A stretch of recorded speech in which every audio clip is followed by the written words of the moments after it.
नमस्कार विद्यार्थी मित्रांनो, मॅथ्स एक्सप्लोरर या यूट्यूब चॅनलमध्ये आपणा सर्वांचं स्वागत.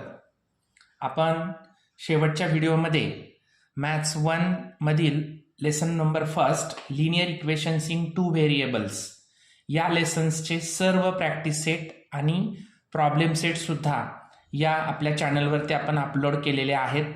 तेव्हा आपण जर सर्वजण नवीन असाल तर सर्वांनी या चॅनलवरती जायचे आणि सर्व व्हिडिओज पाहून घ्यायचे. तर आज आपण मॅथ्स 2 जिओमेट्रीमधील लेसन नंबर फर्स्ट सिमिलॅरिटी आज आपण पाहतोय.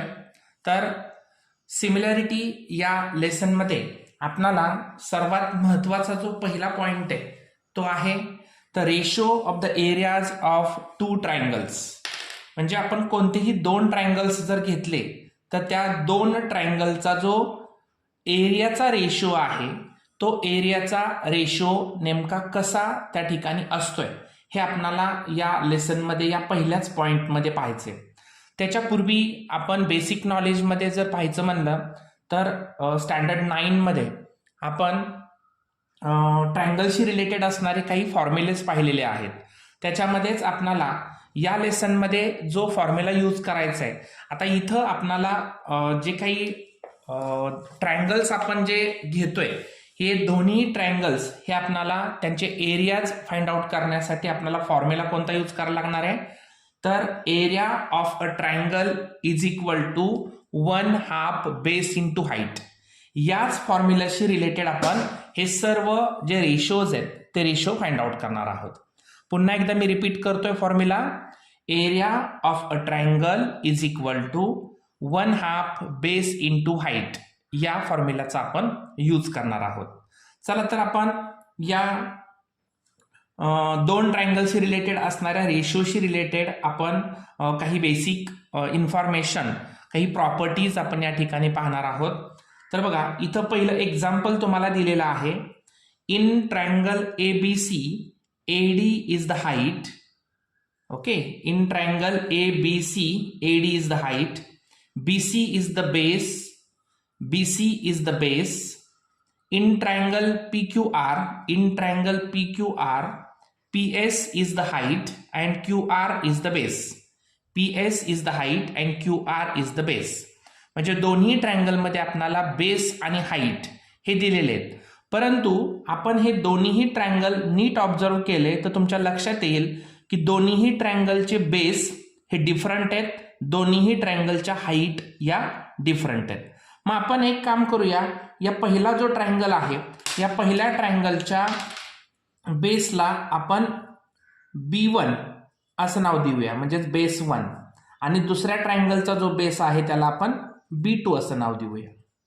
ओके, त्यानंतर पहिल्या ट्रायंगलची जी हाईट आहे, ट्रायंगल ABC ची हाईट, त्याला आपण H1 असं नाव देऊ, आणि ट्रायंगल PQRच्या PS या हाईटला आपण H2 असे नाव देऊया. म्हणजे आपणाला ज्यावेळेस आपण या दोन्ही ट्रायंगलचे रेशो, एरियाचे रेशो फाइंड आउट करणार आहोत त्यावेळेस आपल्याला नेमका रेशो कसा मिळतोय हे आपल्याला लक्षात येईल. चला तर आता आपण हे दोन्ही ट्रायंगल्स जे आहेत ते दोन्ही ट्रायंगल्सच्या एरियाचा रेशो फाइंड आउट करूया. तर मग आता इथं आपल्याला माहिती आहे की area of triangle ABC upon area of triangle PQR is equal to, आता ट्रायंगल ABCच्या एरियाचा फॉर्म्युला काय आहे, 1/2 into base into height upon इथंही same formula 1/2 into base into height. Okay, हे फॉर्म्युले आहेत. आता या दोन्ही फॉर्म्युलांमध्ये या ट्रायंगलनुसार आपण जर नाव द्यायचे म्हणले तर 1/2 इंटू बेस कोणता आहे BC into height AD divided bye 1/2 into triangle PQR चा base QR into height PS. आता या दोन्ही रेशोंना आपण नीट ऑब्झर्व केलं तर आपल्याला इक्वल काय दिसतंय, तर 1/2 इक्वल आहे, ते दोन्ही कॅन्सल झालं. मग इथं राहिलं काय, BC into AD upon QR into PS. Okay, आता हे दोन्ही रेशोमध्ये आणखी काही इक्वल आहे का आपल्याला? तर काही नाही. या दोन्ही ट्रायंगलचे बेस डिफरंट आहेत, दोन्ही ट्रायंगलच्या हाईट सुद्धा डिफरंट आहेत. आणि त्याच्यासाठी आपण जे सपोज केलेले आहे आता, पहिल्या ट्रायंगलचा बेस BC साठी B1, AD साठी H1, त्याचबरोबर QR साठी B2 आणि PS साठी H2. ह्याच्यावरून आपल्याला फायनली काय लक्षात आलं? जर if both the triangles their base and heights are different, then area of both the triangles are area of both the triangles is equal to the ratio of product of their bases and corresponding heights. बघा आता त्याची property काय आहे हे property आपण इथं पाहूया. बघा आता ह्या दोन्ही रेशो जे मिळालेले आहेत त्याच्यावरून आपण समजून घेऊया. The ratio of the areas of two triangles. बघा, ratio of the areas of two triangles, area of triangle ABC upon area of triangle PQR. The ratio of the areas of two triangles, ratio of the areas of two triangles is equal to चं sign मध्ये आहे, is equal to the ratio of the products of their bases and corresponding heights. म्हणजे हा कोणाशी equal आहे? तर ratio of the products म्हणजे त्यांचा मल्टिपल, त्यांचा गुणाकार. म्हणजे दोन्हीही ट्रायंगलचे बेस आणि दोन्हीही ट्रायंगलच्या करस्पॉन्डिंग हाईट्स यांच्या प्रोडक्ट्सची इक्वल आहे. लक्षात आलं? म्हणजे प्रॉपर्टी काय मिळाली? जर दोन्ही ट्रायंगलचे बेस आणि हाईट जर डिफरंट असतील तर त्यांचा रेशो हा इक्वल असतो. कोणाशी इक्वल असतो? The ratio of the product.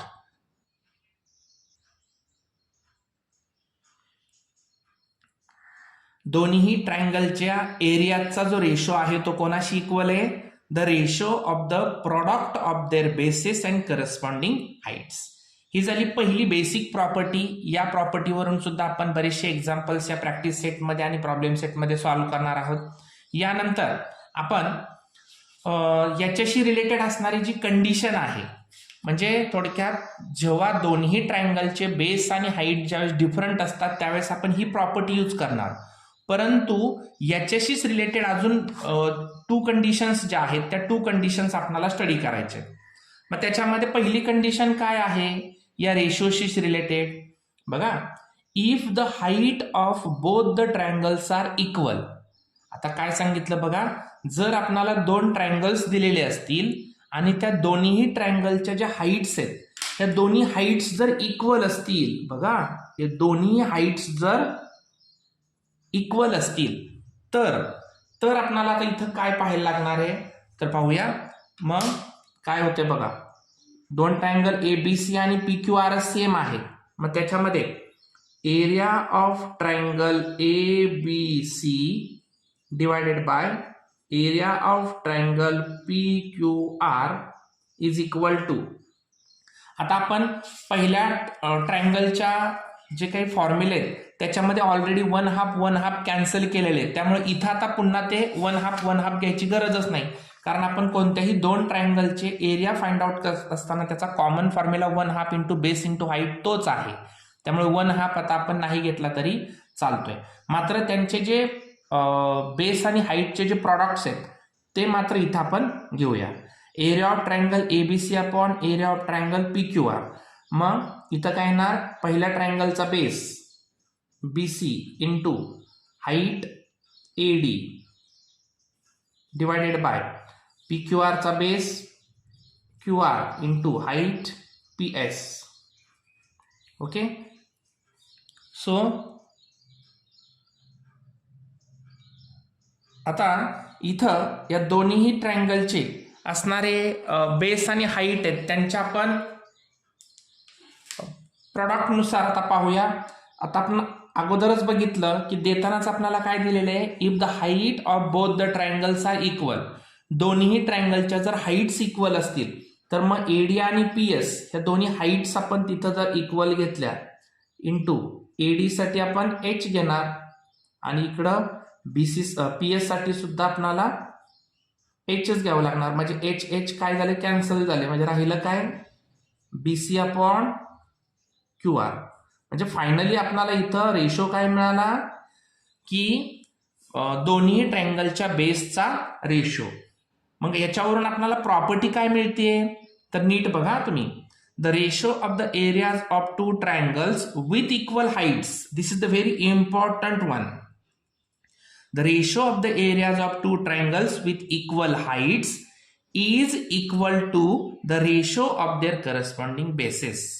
म्हणजे कोणत्याही दोन ट्रायंगलच्या एरियाचा रेशो फाइंड आउट करत असताना जर दिलेले आपल्याला दोन्ही हाईट जर इक्वल असतील, दोन्ही ट्रायंगलच्या जर हाईट इक्वल असतील, तर त्या दोन्ही ट्रायंगलचा जो एरिया आहे तो कोणाशी रिलेटेड असतो किंवा कोणावरती डिपेंड असतो, तर त्या ट्रायंगलच्या बेसच्या रेशोवरती, करस्पॉन्डिंग बेसिसवरती.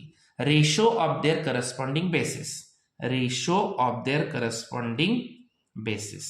पहिली कंडिशन तुमच्या लक्षात आली की जर दोन्हीचे हाईट्स इक्वल असतील तर त्या दोन्ही ट्रायंगलच्या एरियाचा रेशो हा त्यांच्या बेसवरती इक्वल असतो किंवा तो एरिया त्यांच्या बेसच्या रेशोशी इक्वल असतो. ओके, ही प्रॉपर्टी झाली पहिली. म्हणजे कंडिशन फर्स्ट नुसार की हाईट इक्वल असताना त्यांचा एरियाचा रेशो हा कसा असतो नेमका. त्यानंतर कंडिशन सेकंड काय आहे पाहूया. आता कंडिशन सेकंड मध्ये बघा, if the basis of both the triangles are equal. आता पहिल्या कंडिशन मध्ये आपण पाहिलं की दोघांचे हाईट इक्वल होत्या, पण आता काय पाहायचे आपल्याला, दोघांचे बेसिस इक्वल आहेत. दोघांचे बेसिस. आता दोन ट्रायंगल्स इथं कोणते दिलेले आहेत बघा, की ट्रायंगल ABC, बघा ट्रायंगल ABC अँड ट्रायंगल दुसरा ट्रायंगल ABP. असे दोन ट्रायंगल्स आहेत. बघा इथं लिहितोय मी, area of triangle ABC upon area of triangle ABP. आता या दोन्ही ट्रायंगल मध्ये पुन्हा एकदा वन हाफ कॅन्सल होणार. आता ट्रायंगल ABC चा बेस कोणता आहे, AB,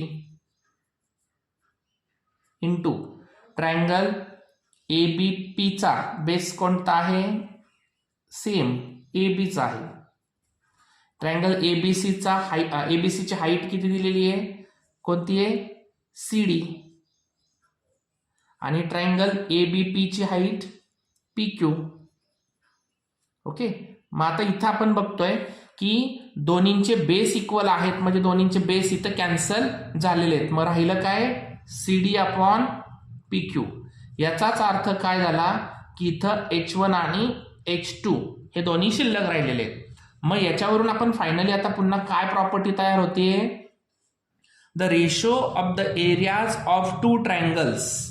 ratio of the areas of two triangles with equal basis. या दोन्ही ट्रायंगलचे बेसिस इथे इक्वल आहेत, is equal to the ratio of their corresponding heights. म्हणजे जर दोन्ही ट्रायंगलचे बेस इक्वल असतील तर त्या दोन्हीही ट्रायंगलचा एरियाचा रेशो हा त्याच्या हाईटच्या रेशोशी इक्वल असतो. हाईटच्या रेशोशी इक्वल असतो. ही झाली प्रॉपर्टी नंबर सेकंड, म्हणजेच कंडिशन नंबर सेकंड. दोन्हीही कंडिशन्स खूप सोप्या आहेत. हाईट इक्वल असेल तर त्यांचा एरिया हा त्यांच्या बेसच्या रेशोशी इक्वल राहतो, आणि जर बेस इक्वल असेल तर त्या दोन्ही ट्रायंगलचा एरिया हा त्यांच्या हाईटच्या रेशोशी इक्वल असतो. इतके इझी आहेत दोन्ही कंडिशन्स. ओके, त्यानंतर इथं आपल्याला काही प्रॉपर्टीज दिलेल्या आहेत. बघा काय प्रॉपर्टी दिलेल्या आहेत, खूप इझी आहेत प्रॉपर्टी. इथे एक फिगर दिसतीये तुम्हाला.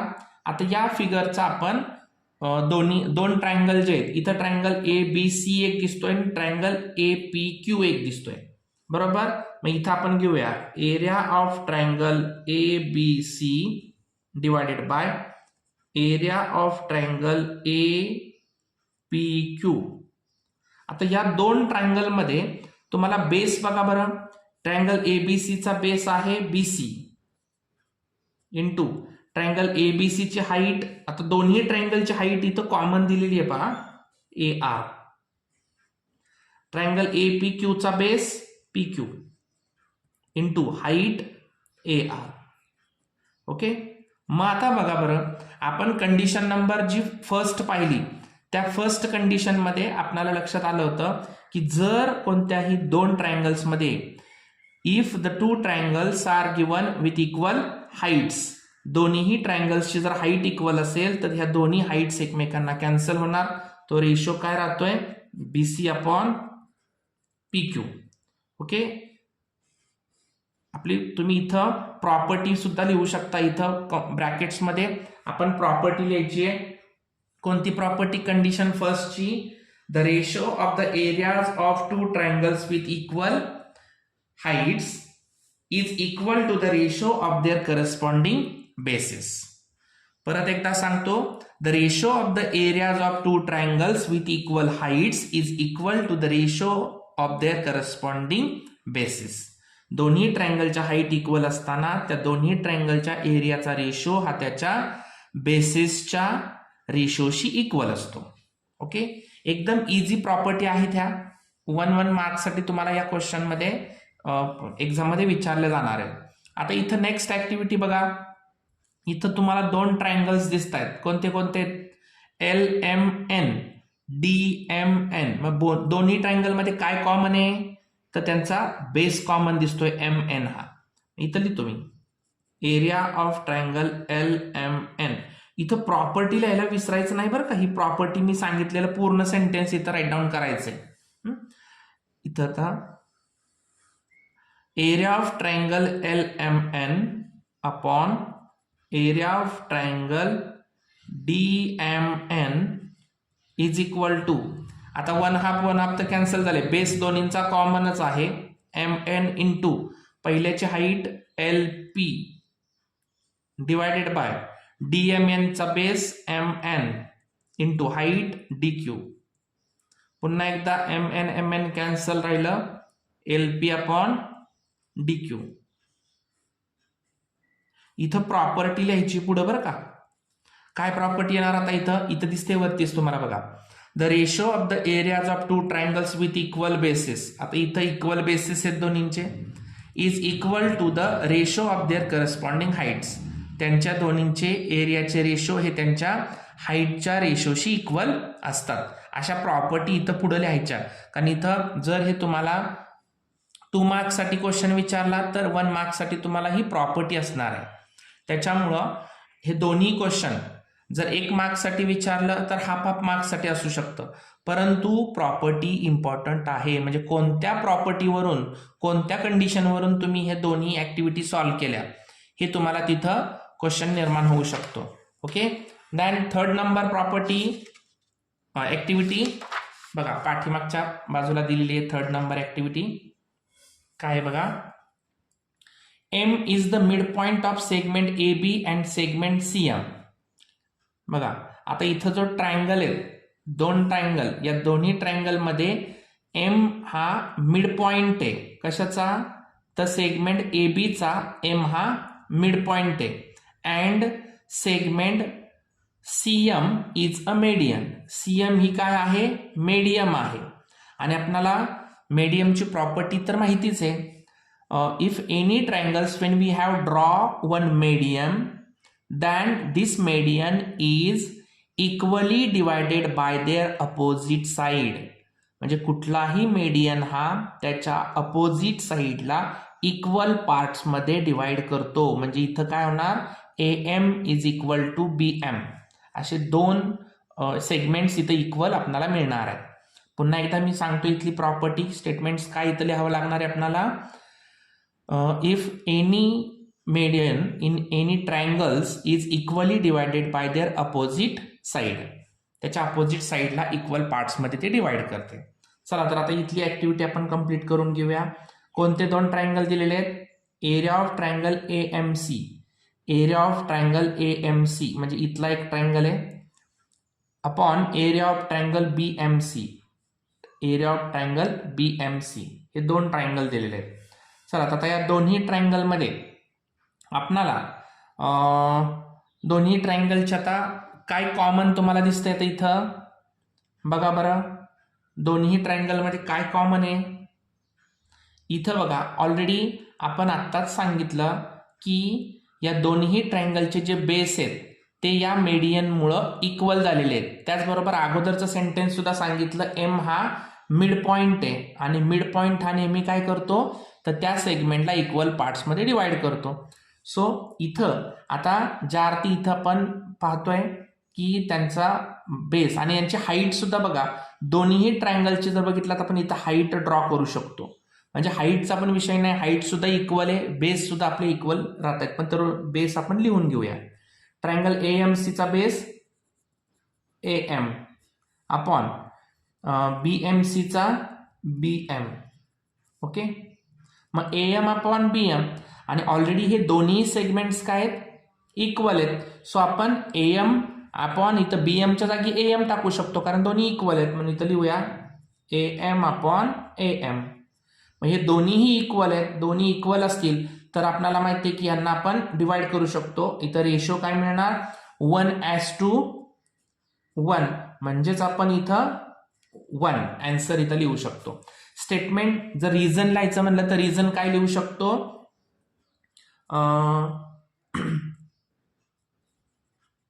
Any median in a triangle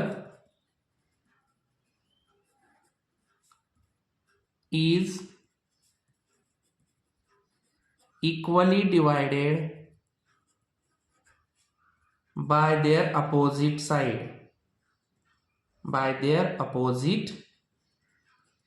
side.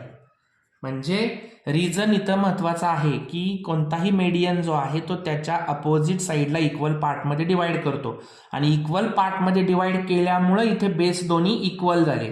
दोन्ही बेस इक्वल झाल्यामुळे तिथं आपल्याला रेशो 1:1 मिळाला म्हणजेच 1. असं हे आन्सर इथं तिन्ही ऍक्टिव्हिटी आपण कंप्लीट केलेले आहेत. आता आपण याच्यानंतर या ट्रायंगलच्या रेशोच्या प्रॉपर्टीशी रिलेटेड असणारे जे काही सॉल्व एक्झाम्पल आहेत ते नेक्स्ट व्हिडिओमध्ये पाहूया.